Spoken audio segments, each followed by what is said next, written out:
No, no, no, no.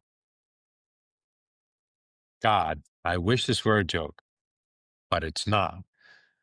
A real cafe in New York, the Ava Cafe, has just opened where people go on dates with AI companions.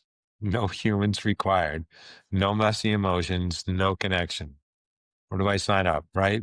And Secret NYC covered it like it's a celebration. This is not the future we asked for, but it is the one that is rushing towards us. Today on Owning the Goal, we sit down with AI expert David Berkowitz to figure out what's happening and what we can still do about it. All right, this is the part where if I was a real pro, I'd cue up some music, blah, blah, blah. All right, there we go. So, welcome back to Owning the Goal, the show where we cut through the noise to tackle the challenges that shape our lives, our work, and our future. I am referencing what the author, who I have the pleasure of sitting across from me, David Berkowitz, all of that was what he wrote. All of this episode is about. And this post yesterday, which we were just talking about, is really catching. But this today's conversation, it hits a nerve. We're talking about AI, not as a tool, not as a business revolution, but as a replacement for the human connection itself. This Ava Cafe in New York City is calling itself the first AI dating cafe. No need to talk to actual people, no need for anything. So, without me saying any more of his great quotes, joining us today is David Berkowitz. He's been on the forefront of digital innovation for 2 decades, and today he's sounding the alarm. So, David, welcome. Although I thought it would wish it were under less terrifying circumstances for so many reasons. How are you, sir? I'm doing all right. I mean, beyond getting creeped out by some of these developments in AI, but I'm trying to just keep my head screwed on. Yeah. So, well, walk me through, because this occurred for you and I yesterday. I spoke with David seconds before the show and said I was going through his posts, always like kind of preparing for our conversation, and I regularly follow him. And I saw this post yesterday, and I read it, and I didn't like think. And then David and I were going back and forth on what we were going to talk about today, and he was like, "Well, we're going to basically talk about this." And when I really dug into it, it was like it's a head scratcher. So give me what's going on. Like none of this makes any sense to me yet. hmm So, and I'm sure to a lot of our listeners, this is like news to us. So Yeah. help us out.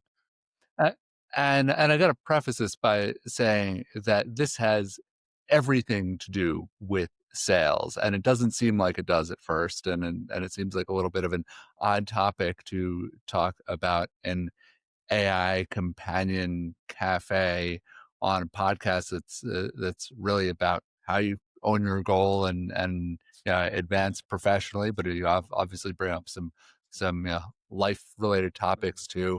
But this is the kind of thing that's going to supersede everything, right? Because if we go down these traps and if we don't figure this stuff out, then then everything else falls apart.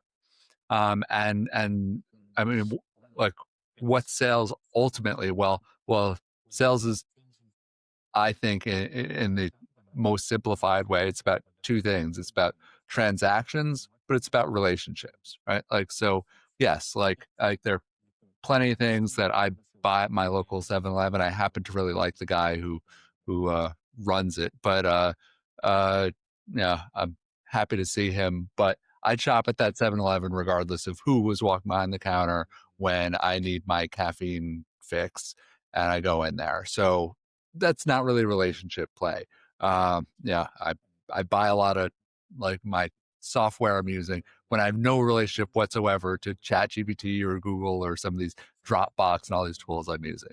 But so much of sales and the kind of sales that you talk about a lot, it's what's relationship driven, and it's where people are at the center of it. And if people can't relate to other people, then that screws up everything, right? That screws up the buyer, screws up the seller. Uh, and, and also, so taking a step back, we look at this, what happens is there's this one of many AI companion apps. We're seeing these come up so much more in the mainstream press, where people, usually the focus so far, I don't know the statistics on this, and it doesn't seem too surprising, is there's usually this focus on straight males. Yeah, usually somewhat younger, skewing 20s or so, but hardly exclusively, uh, going in and either downloading an existing uh, AI chat bot, right, or creating their own to their very specific needs and wants and desires. Do you want the exotic, like opposites attract version, or do you want the person who is exactly who you've always wanted to date? Could be based on a TV show or a fantasy novel, right? Like you can program it, and then once you set a few parameters, then she, obviously it, exists. Um, so here's this idea that there'd be a cafe set up just to bring your AI companion on your phone, maybe your laptop, and you sit down at a table and like take it out. I don't even know what pronouns to use, um, but you take your companion out for dinner. They're obviously a very cheap date. They're not eating very much, uh, and the and so it's like the place itself. Like we'll see, right? Like someone, you know, there are a lot of fantastic I mean, like more than 100 comments just so far, and like this keeps spiraling, but there are like the cafe itself, like opening up a restaurant anywhere isn't too easy. Like having a cafe or restaurant in New York City, like the failure rate is pretty damn high. It's not a business I typically invest in. These apps, though, are not going away, right? And so when we're creating some idealized persona and all we're doing is interacting with that, it just it hinders us from being able to have the actual relationships we're trying to have. I mean, how much of sales, not even on the transaction itself, but how much of sales is a negotiation, right? Like it's a dance, yeah. And so it's like dancing with a robot that is just like doing the steps you've told it to and that you already know how to do and you already want to do. Like that to me, like Dancing with the Robot Stars would be a really boring TV show. Right. Right. Oh my God. Um, you could turn this into a 5 minute, comedy sketch. You could do a solo act too. So, I've had a inkling, after before you brought this up, to me yesterday, but before this, that there was, some lonely, like you said, males, more than females, who were investing their time in doing this sort of thing. And I heard, a couple of snippets on, some comic sketches or whatever of what that looked like. So I guess a couple of questions is like, in one sense, thinking contrarian for a second, Hmm. and I love how you tie this all back to sales. Because it's like, okay, so let's say I'll make it a sales application. I'm calling on John. Sorry to the Johns of the world. Like I'm calling on X, that this real human, Hmm. um, and they are having a relationship with AI thing, right? Hmm. Whatever we're going to call it, which is distracting them, from doing what they need to be doing at work or whatever. And then also probably, as I'm going to say, more sequestering themselves with said device, Hmm. versus actually getting out. So does it turn my opportunities to actually interact with them on a personal level? I'm seeing that application like right after like talking to you about this, like, Hmm. oh, I wonder what's going on there. And then I guess, okay, now, well, gets the cat's out of the bag. So this is going nowhere but like crazy. So what do you think this means in the long term? Because I'm already, since we've been having these discussions, I've seen AI take a turn and go like, I'm out of the bag and I'm going to start doing what I want to do, which Mhm. is exactly what we feared would be the end result of this. So is it that big of a like macro? Well, Because I I, I, understand the severity of it. I think it's way worse than how you describe it, because Wow. Okay. I think that it has the potential to limit how we interact with other humans, and how we handle conflict and adversity, how we learn about our own emotions and do our own emotional regulation, just on a basic level, right? Like, you deal with some folks who want to have small talk at the start of a conversation, some who want to get right down to it, some who like to email, some who like to text, some who like to meet in person, some who like to go and get on the phone. Even if they get on the phone, do you want to do it on a video call, or do you just want to call them up and just do a voice only thing? All these kinds of things, people have so many different dynamics. Like, you probably at some point have gone through some version of disc training with the DISC method of like personality types, and there are all kinds of versions of that. Obviously, like Myers-Briggs and all the kinds of things.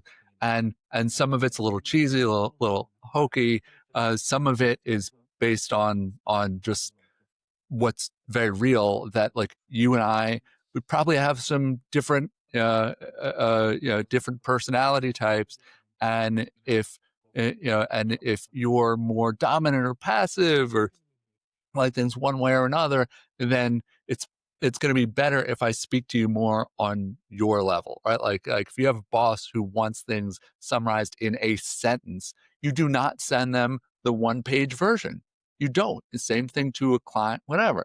So now, if we start looking at this from this uh, AI companion perspective, then things get really sanitized. Like, even if some are programmed to be a little challenging, right? Like they're like a hard to get bot, and you can do this really, really easily. Okay, then you're playing a game, and a game that you know the rules to, right? Like, this is an algorithm, and so they're going to be a tough sell. But that, then you just got to go and work a little harder, and kind of like just that persistence will ultimately wear them down, and you'll make the sale. Yeah, there are no there's no real suspense there. It's just like there's a little bit of, I think, personal suspension of disbelief. Uh, Now, when you're then stuck navigating this in all of your different kinds of relationships, then that expectation setting is like, you're just not going to be wired this way. It's like, how much of your own success on the job and how much of just like what you bring to your work is based on all the things that you've had to navigate, and in some cases seeing other members of your team or bosses or colleagues or just other people out there. You see someone you work with me, and you're like, you know what, like, that didn't really work when David tried that. I'm going to do something different next time, and make a note of that. And so then you get better from all of this. And obviously, how many times have we all been like, damn, you know what? That tactic, like, that didn't work. I wish I didn't send that text, or I should have waited till the next day to send it, or I should have sent it a day earlier. And I'm going to try to do something different this time, because it's like, you know, it just didn't land with that other person, even if it's something really innocuous, right? Like you might not have done anything wrong. It's just you didn't do the thing that was was in a way to up your odds in that human relationship by dealing with someone else on their level, and maybe you missed one of their signals, or whatever it was. But this is stuff that we all we navigate hundreds, maybe thousands of times a day. Most of it is pretty simple, pretty easy, like doesn't have any consequences, good or bad. But a lot of them do. And like we just gotta figure shit out and be in that growth mindset. And these AI companions are the 100% polar opposite to the growth mindset. Everything is fixed. There's the only way to grow is to change the algorithm, and then that new algorithm's fixed. Right. So they'd have to. It's built to build you up. Let's say it's not built to be reality, which would be sometimes it would knock you down. Or there, at least there be a reciprocal sort of exchange, because you can't be right all the. You're going to be right half the time in a relationship if you're lucky, right? So that's sustainable. Well, with this, I guess I go to my like head scratching cat out of the bag. Like, when cell phones started, like we were hoping we could kind of contain that because we feared, and that was what that was done. When texting started, like when all those things, that you and I watched, and were part of marketing. I know I was a ton. Once this cat's out of the bag, right, and this place opens, which is so symbolic of, I have a hard time even explaining to somebody before they're like an AI cafe where you take your device and sit and like have a drink. But does that mean tactically like there's humans that are serving cocktails, or uh, what's going on? Presumably, I don't even know exactly where this thing is yet. I was like raging so much reading this this piece, yeah, I mean, assuming this thing opens, it's like I have to go and see what the hell this is, right? Like, Right, I mean, right. the funny thing Of is, course, you got to go. Just you bring an iPad. And uh, I don't know. Talk to your daughter, right? uh, oh man, no, it's just like also like the addictive nature of this, and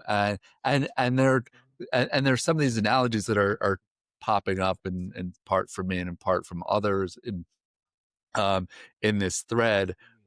One of them that I brought up directly is the opiate epidemic, and and so if you look at it like you know, so right now, fentanyl not that hard to procure, not that hard to yeah, find someone operating a pill mill if you're really motivated, but you've got to be at least somewhat motivated, and then once you're there, each time you've got to go and pony up the cash for it and go through this process, and addicts are obviously very sick and very highly motivated to keep this going.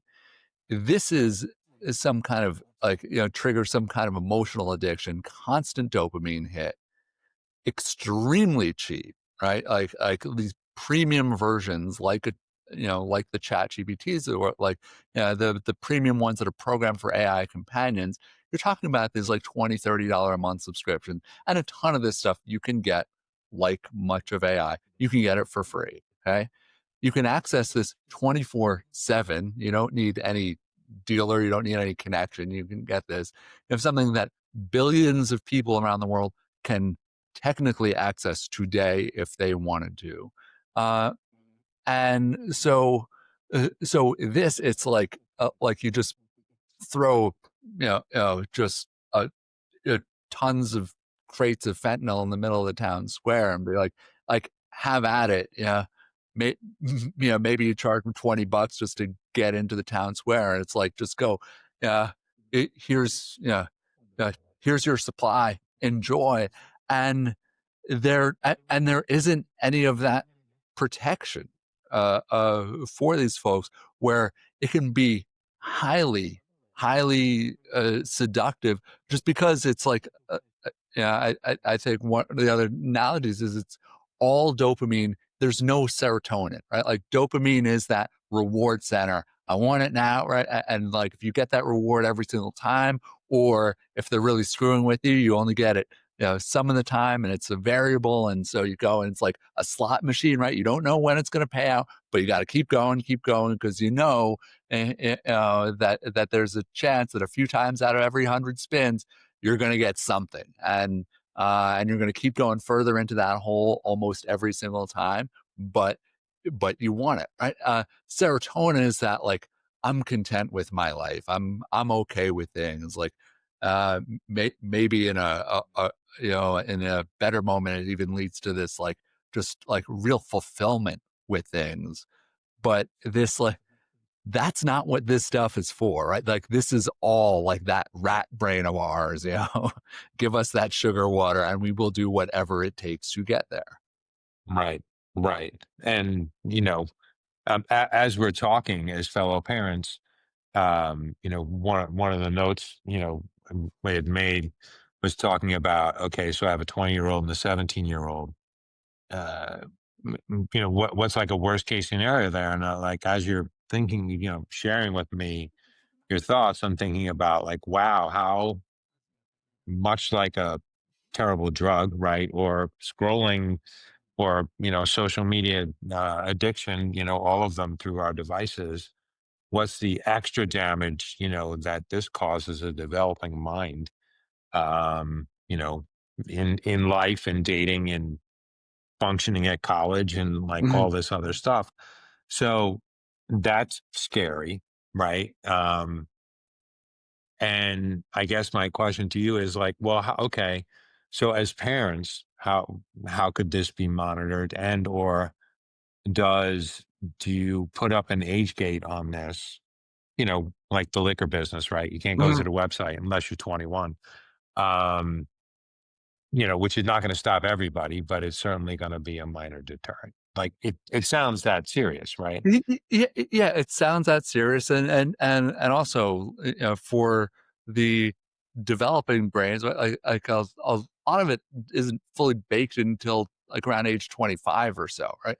With the latest science, and and also we never stop learning. Our brains are always adding and pruning and changing up connections there, but for youth, yeah, I mean, I was an antisocial high school kid. I didn't date in high school. I and in college, I barely knew how to talk to the opposite sex. Like, it took me a long time to learn this stuff. If I had access to things like this, like, like, I'd be scared for a kid like myself who's trying to figure things out, who's not having an easy time out there, and where it could feel like a much safer way to have this kind of companionship. Like this is the kind of thing that yes, on a personal level, I feel like totally could have screwed with me. I mean, I also see it on a personal level with the other analogy because I have addicts in my family. And you see that one thing you also know that is a tenet of Alcoholics Anonymous and other programs is you don't stop being an addict. So you might be able to, take yourself away from these situations and be clean and sober for the rest of your life, hopefully. But once you have this, like this has to be a lifelong commitment. Um, and so that willpower becomes really, really, really tough, and it's actually amazing that so many people are so successful at mustering that and having the support systems they need and getting past that because you see it's like the power of these substances is so strong and it's so easily accessible to so many people, whatever most of these substance of choice is. This one here, though, we're talking about something that messes with our emotions that is accessible 24/7. And you also, yeah, I mean, I read this horrific uh, story that was in the news just a few days ago uh, of of some young guy who was just bearing his soul to Chat GPT, and and ChatGPT was ultimately encouraging him to take his own life and basically saying like this was a that like basically like this was the strong thing to do. Okay? And and You're blowing my mind right now. I have and not and heard about OpenAI this. says now there are some guardrails. That was the old model. It shouldn't have done that. I mean, these parents obviously like, and these parents were told by someone else like you should really just check. Any something about AI came up, and they're like, check what he was saying to ChatGPT, and like the dad was like, I don't know. I mean, and by the way, it was this kid was in such bad shape. I mean, he was in his 20s. He was in such bad shape before that he had already isolated himself from his family and was like on this downward spiral that the parents, to their credit, they actually had the police go and break down his door. Yeah, he wasn't, he was living alone somewhere else. Like the parents were concerned enough to send the police after him and make sure that he was all right. And then a short stretch later, uh, that was it, right? Like, um, Wow. so the consequences, like, just because it's easier for us to see the fatal consequences of fentanyl or heroin, opioid overdose, um, like, doesn't mean you know that the fatal consequences of all of this, like, yeah, um, Hmm. yeah, aren't so real too. So yeah, Right. Right. Wow. It's really, it goes from like an entry point of seeming like it's silly, right, yeah, to a degree, to and like a joke. You can see a comedian going, "Did you hear these things about these, AI companion cafes? You built," and it could, a month ago, I could have seen the West Side Comedy Club and I'd be like, "What are you talking about, an AI cafe?" And now when I think of intelligently with you, the long term macro, human sociology, like mm, being drastically affected, and everyone we know holding that thing in their hand, that can just the instantaneous hit of whatever they want it to be. So I almost feel like we should close the episode with saying to our listeners, listen, if this is tempting to you, that's, fine to think about, but, you know, consider what you're doing, because this could be, can wind up with a very, very, very poor outcome for you. What would you say to people, David, is think is more important? well, and I mean, what I'll say is, yeah, like, yeah, I mean, it's one of the hardest things to do is get help when you need it. Um, I will say just also that there are some positive applications of this, right? Like so for for more limited simulations, going back to sales, for instance, like to have like sales training simulations that are programmed to do that. Um, uh, that kind of stuff is great.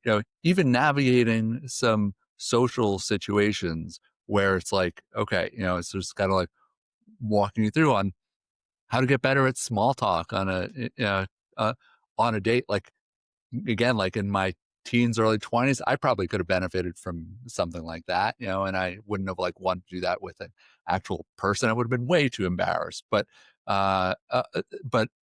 if it's also there's a big difference between something like that is like a kind of like beginning, middle, and end to this program. You finish this and that's it, right? Like it's a much narrower use case versus something that is designed to be with you all of the time and anthropomorphizing all these kinds of like hopes and needs and dreams and things like that AI clearly doesn't have. So I think like we can actually look and see what are some of the ways that that the same technology can add positive value to our careers and our lives, and it absolutely can. It's just yeah, having more of that narrow use cases is pretty critical lest we get too invested in this.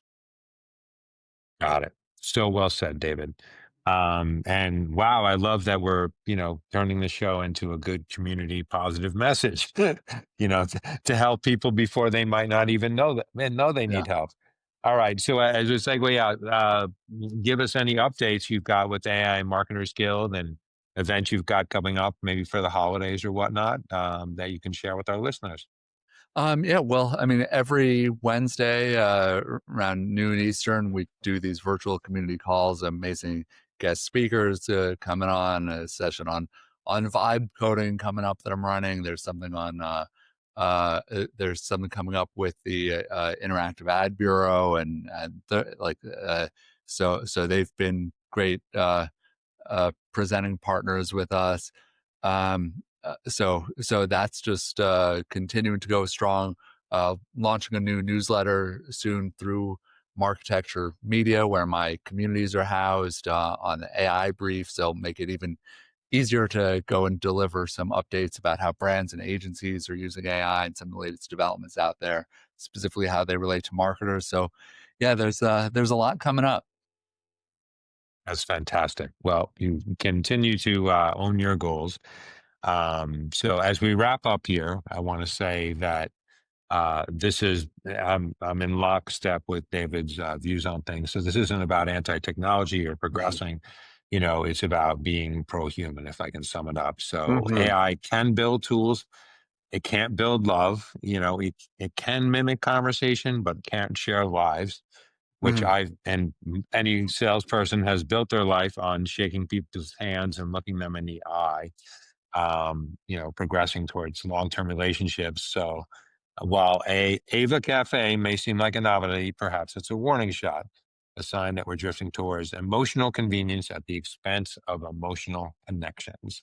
Hmm. David Berkowitz, thank you for bringing, underline this, clarity, urgency, and honesty to this conversation. It was Thank you, beyond Brian. what you're so welcome. I'm so happy to have you again because I would not have known this yesterday. And now I know it. And now I can give a heads up. So here's a usage application and have a light conversation with my kids. Like, oh, have you experienced this or any of your friends at school? And, you know, just poke around. I wouldn't have been aware Yeah. of this yesterday. So I hope our listeners to take that. So, and to everyone listening, the future is not something that happens to us. It's something that we choose. So I'd like to suggest we choose connection. We choose the discomfort that sometimes come with that connection, the messy, the beautiful, and the irreplaceable experience of being a human. So this has been another episode of Owning the Goal. We thank you so much for listening. Like, subscribe, comment to the channel. Let us know anything you'd like us to know, questions, shout outs. You love it, you don't like it, that's okay. Have a wonderful Thanksgiving because we'll have this up before then. And we'll hopefully get to speak to David at least one more time before the end of the year. So thank you again, David. Thank you. Thanks to our listeners. This has been another pre Thanksgiving episode of Owning the Goal.